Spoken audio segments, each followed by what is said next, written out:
Hi hello ನಮಸ್ಕಾರ ಕರ್ನಾಟಕ. ನಾನು ನಿಮ್ಮ ಪ್ರಮೋಟರ್ ಕಾರ್ತಿಕ್ ಮಾತಾಡ್ತಾ ಇದ್ದೀನಿ. ಇದು ಶಬರಿಮಲೆ ಯಾತ್ರೆಯ 4ನೇ ವಿಡಿಯೋ. ಯಾರ್ಯಾರು ನನ್ನ ಈ ವಿಡಿಯೋನ ಫಸ್ಟ್ ಟೈಮ್ ನೋಡ್ತಾ ಇದ್ದೀರಾ ದಯವಿಟ್ಟು ಸಬ್ಸ್ಕ್ರೈಬ್ ಮಾಡ್ಕೊಳ್ಳಿ, ಲೈಕ್ ಮಾಡಿ, ಶೇರ್ ಮಾಡಿ, ಕಮೆಂಟ್ ಮಾಡಿ, ಸಪೋರ್ಟ್ ಮಾಡಿ. ಬನ್ನಿ ವಿಡಿಯೋ ಶುರು ಮಾಡೋಣ. ಪಂಪೆಯಲ್ಲಿ ಸ್ನಾನ ದೇವರ ಧ್ಯಾನ. ವಿಡಿಯೋ ನೋಡ್ತಾ ಇರೋರಿಗೆ ಪಂಪಾ ನದಿ ಬಗ್ಗೆ ಒಂದು ಮಾಹಿತಿ ಕೊಟ್ಬಿಡ್ತೀನಿ. ಅಲ್ಲಿ ಒಂದು ಡಿಸ್ಕ್ಲೇಮರ್ ಹಾಕಿರ್ತಾರೆ, ದಯವಿಟ್ಟು ಬಂದವರು ಪಂಪಾ ನದಿಯಲ್ಲ ಡಿಸ್ಕ್ಲೇಮರ್ನ ಓದಿ.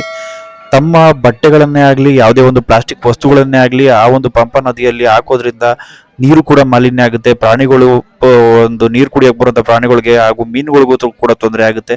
ದಯವಿಟ್ಟು ಪಂಪಾ ನದಿಯಲ್ಲಿ ಯಾವುದೇ ಥರ ತ್ಯಾಜ್ಯಗಳನ್ನ ಹಾಕ್ಬಿಡಿ ಅಂತ ಈ ಮೂಲಕ ಎಲ್ಲರಲ್ಲಿ ಕೇಳ್ಕೊತಾ ಇದ್ದೀನಿ.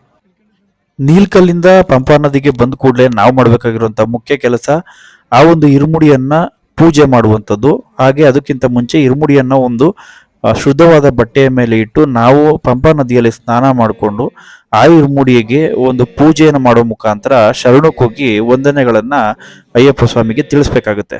ಓಂ ಸ್ವಾಮಿಯೇ ಓಂ ಸ್ವಾಮಿಯೇ ಓಂ ಸ್ವಾಮಿಯೇ ಓಂ ಸ್ವಾಮಿಯೇ ಓಂ ಸ್ವಾಮಿಯೇ ಓಂ ಸ್ವಾಮಿಯೇ ಓಂ ಸ್ವಾಮಿಯೇ.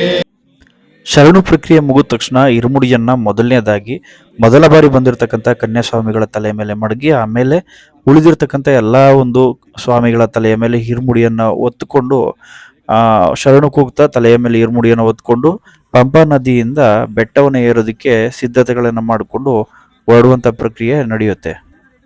ಈಗ ನಾವು ಪಂಪಾದಲ್ಲಿ ಸ್ನಾನ ಮಾಡಿಕೊಂಡು ಇರುಮುಡಿ ಎತ್ಕೊಂಡು ಪಂಪಾ ಮುಖಾಂತರ ಗಣಪತಿಗೆ ಈ ಕಾಯಿನ ಹೊಡೆದು ಇಲ್ಲಿಂದ ನಾವು ಶಬರಿಮಲೆ ಅಯ್ಯಪ್ಪ ಸ್ವಾಮಿನ ದರ್ಶನ ಮಾಡೋದಕ್ಕೆ ಗಿರಿಗೆ ಹೋಗ್ತಾ ಇದ್ದೀವಿ. ಬನ್ನಿ ಜರ್ನಿ ಇಲ್ಲಿಂದ ಯಾವ ಥರ ಮಜವಾಗಿರುತ್ತಾ ಇಲ್ಲ ಅಂತಂದರೆ ತುಂಬ ಕಷ್ಟ ಅಂತೇನಿರಲ್ಲ, ಆದರೂ ಹೆಂಗಿರುತ್ತೆ ಅನ್ನೋ ಜರ್ನಿನ ಶೇರ್ ಮಾಡ್ಕೋತೀನಿ. ಪಂಪದಲ್ಲಿ ಸ್ನಾನ ಮಾಡಿ ಕರೆಕ್ಟಾಗಿ 10:15ಗೆ ನಾವು ಬೆಟ್ಟ ಹತ್ತಕ್ಕೆ ಸ್ಟಾರ್ಟ್ ಮಾಡ್ತಾ ಇದ್ದೀವಿ. ಬೆಳಗ್ಗೆ 10:15.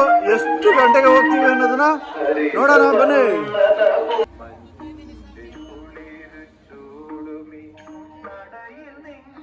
ಬೆಟ್ಟದ ಮೊದಲನೇ ಮೆಟ್ಟಲು ಶುರುವಾಗುವುದು ಇದೇ ಜಾಗದಿಂದ.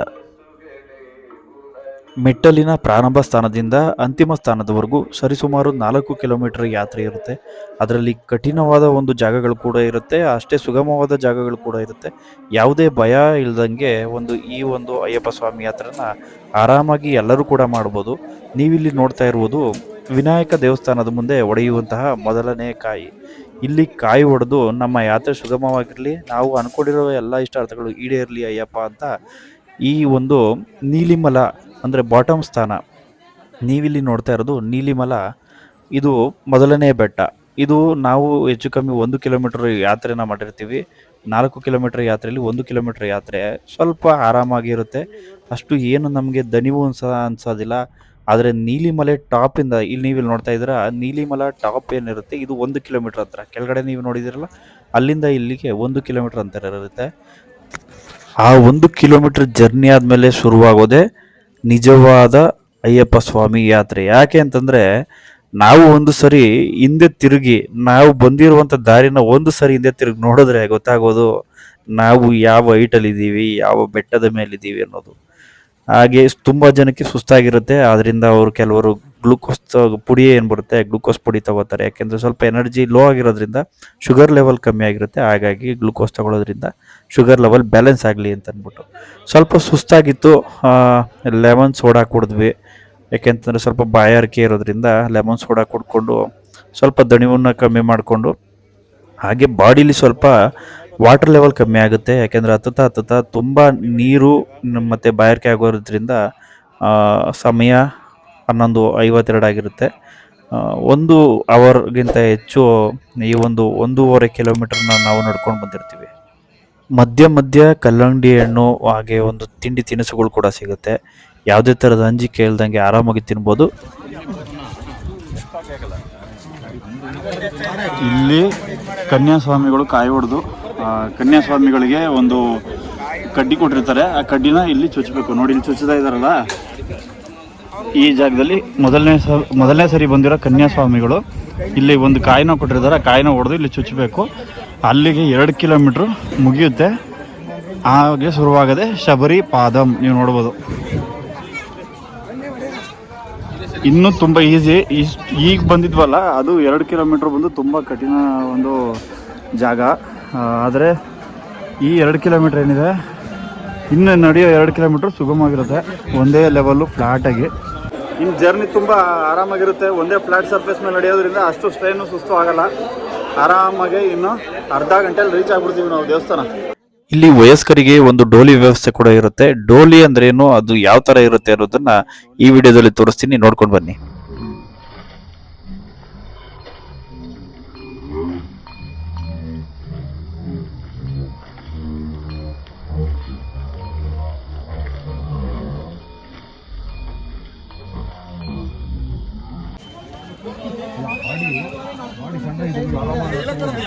ಈಗೇನು ನೋಡಿದ್ರಿ, ಆ ಡೋಲಿ ಒಂದು 4 ಜನ ಹೊರ್ತಾರೆ.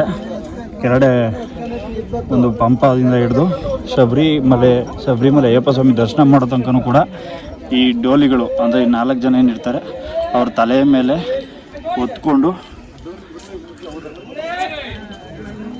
ನೋಡಿ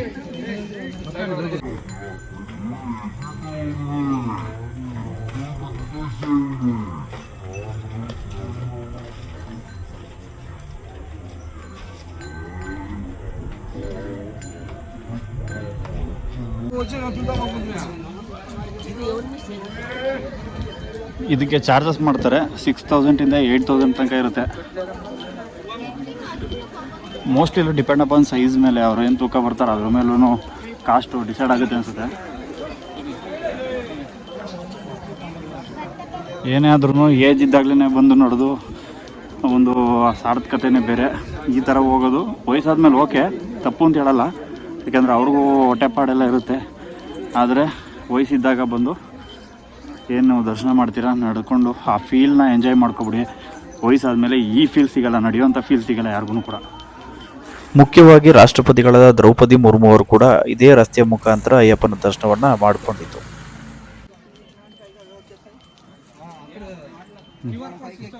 25 ಇಯರ್ಸಾ? ಈ ಸ್ವಾಮಿಗಳ ಯಾತ್ರೆ ಸರಿಸುಮಾರು 25 ವರ್ಷಗಳಿಂದ ಯಾತ್ರೆ ಮಾಡ್ತಾ ಇದ್ದಾರೆ. ಅದರ ನೆನಪಿಗೆ ಒಂದು ಸಸಿನ ಕಾಡಲ್ಲಿ ನೆಡ್ತಾರಂತೆ. ಕೊನೆಗೂ ನಾವು ಇನ್ನು 600 ಮೀಟರ್ ಅಂತರದಲ್ಲಿದ್ದೀವಿ ಅಯ್ಯಪ್ಪ ಸ್ವಾಮಿಯ ಒಂದು ಮೆಟ್ಟಲಿಗೂ ನಾವಿರುವಂಥ ಜಾಗಕ್ಕೂ ಕೇವಲ 600 ಮೀಟ್ರು. ತುಂಬ ಖುಷಿ ಆಗೋಯ್ತು. ಅದ್ರ ಮಧ್ಯೆ ಒಂದು ಬೇರಿನ ನೀರು ಕೊಡ್ತಾರೆ, ಅದು ಕೇರಳದಲ್ಲಿ ತುಂಬ ಪ್ರಸಿದ್ಧಿ. ಬೇರಿನ ನೀರನ್ನ ಕುಡಿದು ನಾವು ಯಾತ್ರೆ ಕಂಟಿನ್ಯೂ ಮಾಡ್ತಿದ್ವಿ. ಅಷ್ಟರಲ್ಲಿ ನಮಗೆ ಕಂಡಿದ್ದು ಅಯ್ಯಪ್ಪ ಸ್ವಾಮಿಯ ದೇವಸ್ಥಾನದ ಒಂದು ಪ್ರಾಂಗಣ. ತುಂಬ ಖುಷಿ ಆಗೋಯ್ತು. ಅದ್ರ ಮಧ್ಯೆ ಪ್ರಾಣಿಗಳು, ಹುಲಿ ಸಂಚಾರ ಕೂಡ ಇದೆ. ಫೈನಲಿ ನಾವು ದೇವಸ್ಥಾನ ರೀಚ್ ಆದ್ವಿ. ಮುಂದಿನ ವಿಡಿಯೋದಲ್ಲಿ ದೇವಸ್ಥಾನನ ನಾವು ವಿಡಿಯೋ ಶೂಟ್ ಮಾಡಿದ್ವಾ, ಹೋದ್ ಸರಿ ಏನು ಎಡವಟ್ಟಾಯಿತು ಅನ್ನೋದನ್ನ ಮುಂದಿನ ವಿಡಿಯೋದಲ್ಲಿ ಶೇರ್ ಮಾಡ್ಕೊತೀನಿ. ಅದಕ್ಕಿಂತ ಮುಂಚೆ ಯಾರು ಈ ವಿಡಿಯೋನ ಫಸ್ಟ್ ಟೈಮ್ ನೋಡ್ತಾ ಇರೋ ದಯವಿಟ್ಟು ನನ್ನ ಚಾನಲ್ನ ಸಬ್ಸ್ಕ್ರೈಬ್ ಮಾಡಿಕೊಂಡು ಲೈಕ್ ಮಾಡಿ, ಶೇರ್ ಮಾಡಿ, ಕಮೆಂಟ್ ಮಾಡಿ, ಸಪೋರ್ಟ್ ಮಾಡಿ. ನಿಮ್ಮ ಸಪೋರ್ಟ್ ತುಂಬ ಮುಖ್ಯ. ವಿಡಿಯೋ ನೋಡೋದಲ್ಲ, ಎಲ್ರಿಗೂ ಶೇರ್ ಮಾಡಬೇಕು, ಲೈಕ್ ಮಾಡಬೇಕು. ಸ್ವಾಮಿಯೇ ಅಯ್ಯಪ್ಪ ಅಂತ ಒಂದು ಕಮೆಂಟ್ ಮಾಡೋ ಮುಖಾಂತರ ಅಯ್ಯಪ್ಪ ಸ್ವಾಮಿಗೆ ನಮಸ್ಕಾರವನ್ನು ತಿಳಿಸಿ ಅಂತ ಹೇಳಿದ ಈ ವಿಡಿಯೋ ಮುಗಿಸ್ತಾ ಇದ್ದೀನಿ. ನಮಸ್ಕಾರ.